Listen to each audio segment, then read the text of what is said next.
Welcome, Gunrunner.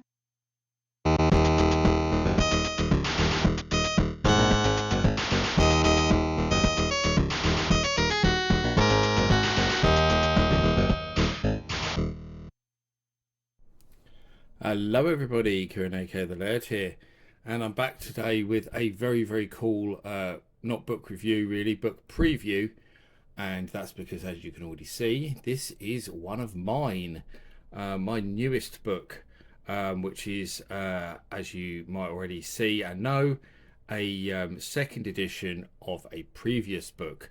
So some years ago, actually, it was the second solo book I did. Was a compendium of Atari 2600 games, Volume 1, published through AG Books. That's that book you can see there.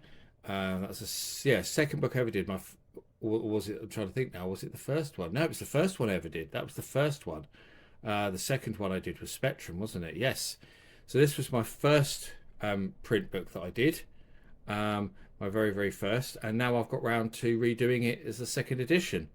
Um, and that's the obviously the one you can see to the side of it. So as before, like you might remember that redid my Atari 8-bit book as well. I did a second edition of that, one of my earlier books, and I do intend to follow suit with all of my original books that I did through AG Books. So the Spectrum book, I'm redoing. The Commodore 64 book, I'm redoing. The Amstrad book, I'll redo at some point as well, and the Master System books. All those ones. Oh, and the ST book, Atari ST. I nearly forgot about that one. All of those books will be redone at some point. But what I'm trying to do is I'm actually trying to do a mix of these new editions plus completely new books, like the MSX book that I did, the Compendium of MSX games that I did recently, because that's a completely new book, not seen ever before. And likewise, I have an arcade book that is almost finished. The only thing I'm waiting on actually is something from. I don't want to give too much away because it's really cool, but I've got a really kind of famous arcade person doing the forward for it, which I'm really excited about, and I can't wait to get it back. But they did tell me that they were busy through the summer, so I'm being very patient and waiting for them to get back to me, and I can't wait when they do, because I think although I could quite easily release the book without it, because I don't usually get somebody else to do the forward. I usually do it myself. I think with this book, the person wanted to be involved, and I really wanted him to be involved, because I think it will just make the book so much better. So it'll be something nice and different anyway. Um, but that may well be next, depending on when I get the forward back. But I'm hoping the arcade book will be next after this one. But I've got some other stuff I'm working on. I've got a Mega Drive book as well that's nearly finished, that I've been writing in the background between other things. But my schedule at the moment is so horrifically busy. I've just got so much going on, because I've just had a death in the family as well, unfortunately. And that's taken up a lot of my time as we try to sort out all their affairs. So yeah, my time has been quite limited, but I'm getting there slowly. I'm just trying to concentrate on making sure I get my videos out at the moment, rather than other stuff. But I digress. I've already gone on too long, I think, wittering about all sorts of stuff. So we're going to have a look at the book itself. So I've got quite a few copies of it, as you can see. So I always keep a load of copies for myself, and I'm also doing an event uh, this coming weekend, actually. So I'll be selling some of my books at that event, Luton Comic Con. We're looking forward to it greatly. I'm one of the organisers, so that's this weekend, and yeah, I'll be selling some of my books there. Amongst other things, I'll be running some gaming tournaments and stuff as well, so I'm really looking forward to that.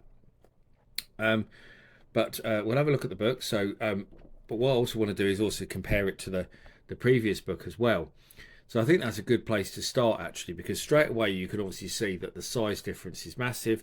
This was an A5 book, and the new one is roughly A4. So the page size is roughly double on the new book. The old book was available in hardback and paperback. The new book at the moment is just paperback, and the main reason for that is because my old books sold much better in paperback. For one, there's a lot more expensive in hardback as well, especially as the price of printing has gone up extortionately. I mean, since I started doing these books on my own, these sort of self-published books, I suppose. Though I have a contract with Amazon to publish exclusively through them, so they are kind of my publishing partner through their Amazon KDP PAD program. But yeah, so since I started doing those, Amazon have put the cost of printing up twice. So I made the decision that hardback books I think would just be too expensive. Sorry, I just knocked the camera there. Although I have had some people ask, so maybe in the future I might do some hardback editions, but at the moment I just don't think it's worth it, and I think the cost would be a bit over the top. I think for the hardbacks because they cost a lot more to make than the paperbacks, a lot more. Uh, so there we go. But that's where we are. As in terms of actually the cover, I just want to mention as well. I've tried to keep the cover in the same style as my previous books. So, for example, there's the Atari 8-bit book. So you'll see there I've followed the same style of cover, a different colour, but still with the 6 different versions of the system I'm looking at. I did the MSX book the same. So I want them to have this uniform look. So when that you put them on your shelf, they all match, which is kind of something I like, the aesthetic of keeping them that. And I wanted to keep them very simple and clean as well, give them a kind of simple, clean, modern look.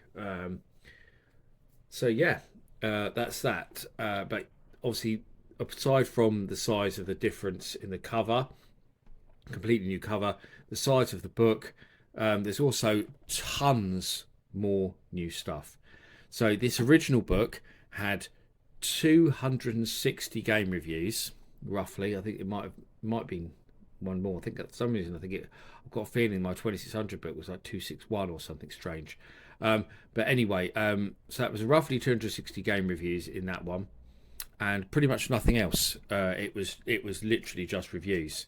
As you can see, it starts with a short intro, and then went straight into the game reviews in alphabetical order, and that was it. And there's nothing else more to the book. Just coming soon at the back as well. And obviously that was a mix of commercial games, homebrew games, hacks, all sorts of stuff. So all of the content that was in that book, so in terms of game reviews, is in the new book, but loads more. So we'll go into that because there's some big differences. So first of all, the game reviews are now over 300 reviews in this one. So there is, I think it's actually 42 extra reviews. So we've got over 300 reviews in this book. This is the opening, obviously the opening part. So we have a new intro with a nice picture of me as an Atari 2600 game, which I really liked. That was quite a cool little idea of mine, if I do say so myself. And then we've got our contents page, obviously, which is quite important. And then the first new thing that we go into is the story of the Atari 2600 Junior. And I wanted to put the story of the Junior in particular because that was my first Atari that I ever owned, was a 2600 Junior, which I got for Christmas as a shared present with my brother.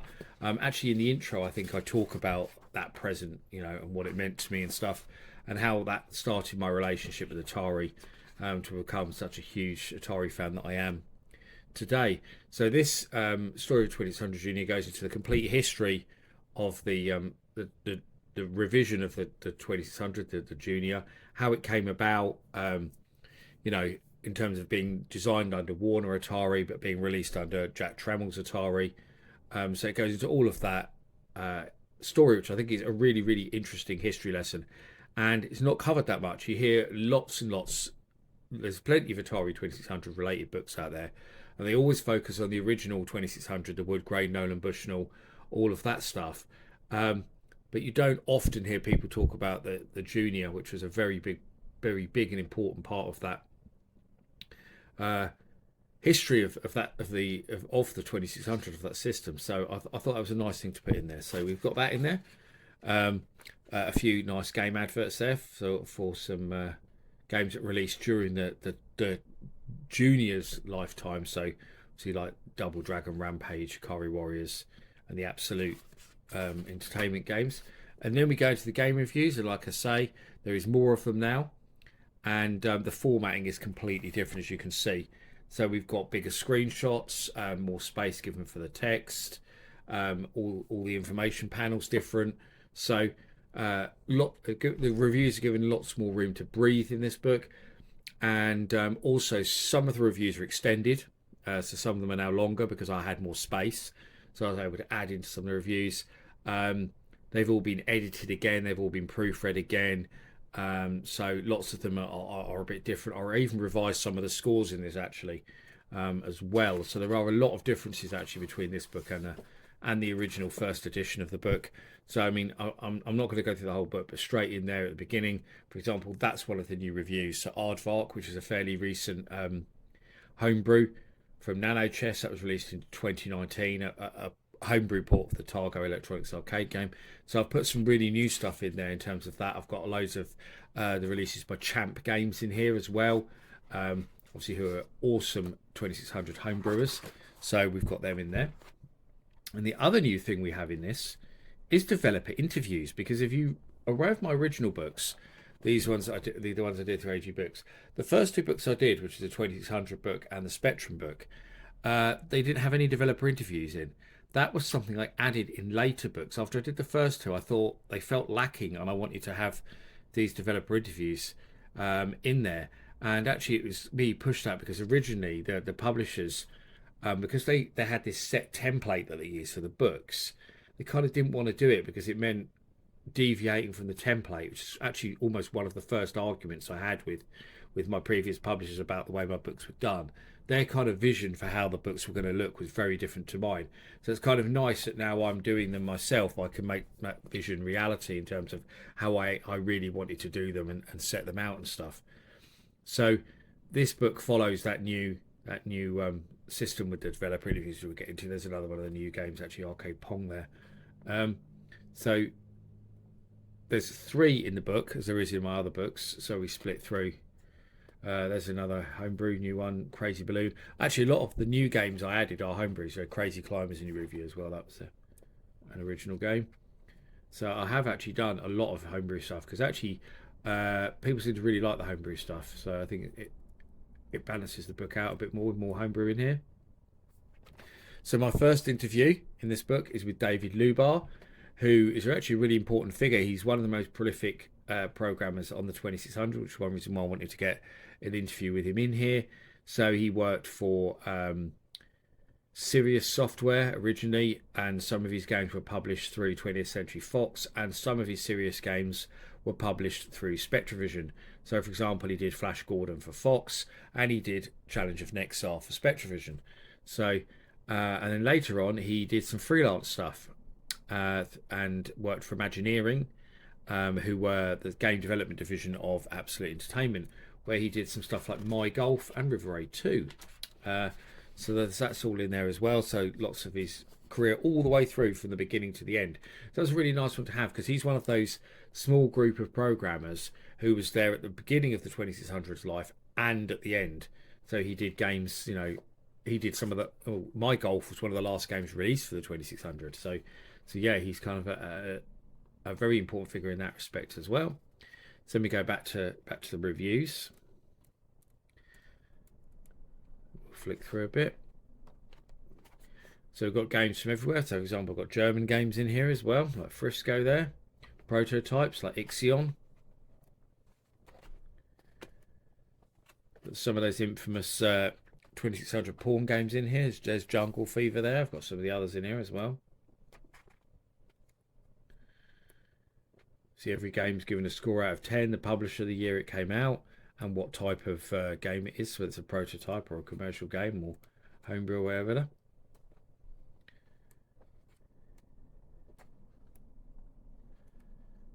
So, and then our next interview, which is one I was really pleased to have in here, which is an interview with Doug Neubauer. Doug's an absolute legend in the business because he's the guy who created Star Raiders.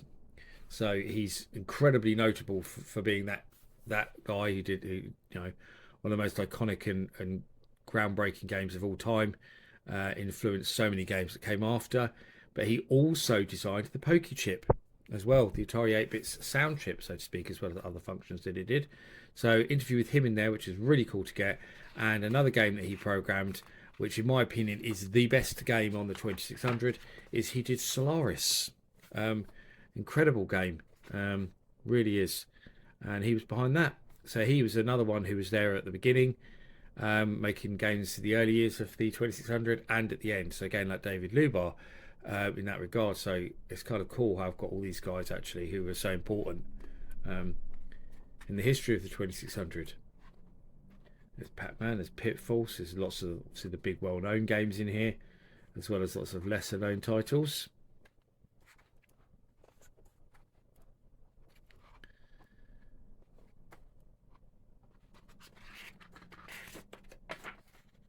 One of those interesting hacks, Tomboy, which is a hack of Pitfall.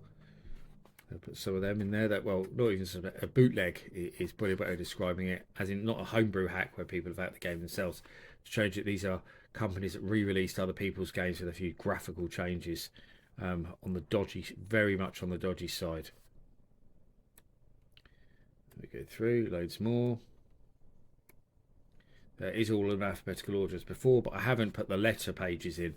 So they were kind of a waste before. That was another thing the publisher wanted to have in there. But it was kind of a waste of a page, really, putting them in there. So I've lost them. So the page count is higher in this book, but not so dramatically so, because we've actually lost like those sort of blank, pointless pages, really. And then as we get towards the end of the book, there is one more developer interview, which I want to tell you about. It's the end of the book, which is, I'm going to get to it in a minute because I'm on Z, an interview with Steve DeFrisco. So Steve's got an interesting story as well. Another very interesting guy who was there at the beginning of the industry and at the end of the industry, except he didn't do any 2600 games at the beginning part of the industry. He did some stuff for Magic on the Intellivision, like Tropical Trouble. And then he worked on some Atari 8-bit stuff, like he did Wing War for the Atari 8-bit, for example, which is, there's a screenshot of it there, actually, for Magic. But later on, he did some of the later games for the 2600. He did Clax, Amazing Port Clax, which is the last game Atari released for the 2600, so very important indeed. He also did Motor Rodeo, he did Secret Quest, often called the 2600's Answer to Zelda. And interestingly, I've mentioned some of his career after as well, because I thought it was important and gave a good story about what he did after, and what lessons he learned and stuff. So he also did one game for the Lynx, Baseball Heroes, which he did freelance for Atari, and then he went to work for Digital Pictures, where he worked on stuff like Sewer Shark and Prize Fighter and all stuff like that. So he's a very, very interesting career in the business. So that's all in there as well. And then that's it. Obviously, it mentions some other books, so the Atari 8-bit book, the MSX book, and my Kindle books as well, which I've only got the 4 at the moment. I'm not sure if I'll do more Kindle books because the print books sell so much better. People really seem to want. I was trying to do a bit of both, but people really seem to want the print books more. The print books are sold really, really well. So and the Kindle books, they sell steady, like I'll sell the odd copy of each one each week, but the print books, yeah, I'm like consistently selling those all the time. They've done really, really well. So yeah, that's that. There's the back cover with a picture of me in my Asteroids t-shirt in the woods, and we'll see a bit about the 2600 on the back, a bit of blurb, but that's it. That's the a compendium of Atari 2600 VCS games, Volume 1, second edition. You also notice the title actually has changed slightly. There was no VCS in that, but I felt it was important to have it in here, especially with the new VCS Plus coming out, Atari 2600 Plus even, and obviously the Atari VCS console. And a lot of people said, oh, that's clever, getting this book out for the new 2600 console coming out. Pure luck. This book was actually out before that was announced, and I've been working on it for quite a while. Obviously no one had any idea that was coming out, so it's just pure luck that this book has coincided almost with the release of this new 2600 Plus console, and lots of people have asked me. Yes, I have pre-ordered it, so I am getting one, so it will come on the channel at some point, because they are selling them in the UK through Amazon, which is quite exciting. So that's it really. I just wanted to give you a little look at my new book, a little preview if you will. I hope you enjoyed it. I'll drop a link in the description of where you can go and buy this book, but it's available exclusively from Amazon worldwide, so there's no blockages of country or anything. And as always, I thank you for watching, and I'll see you all again for another video very soon. Bye bye.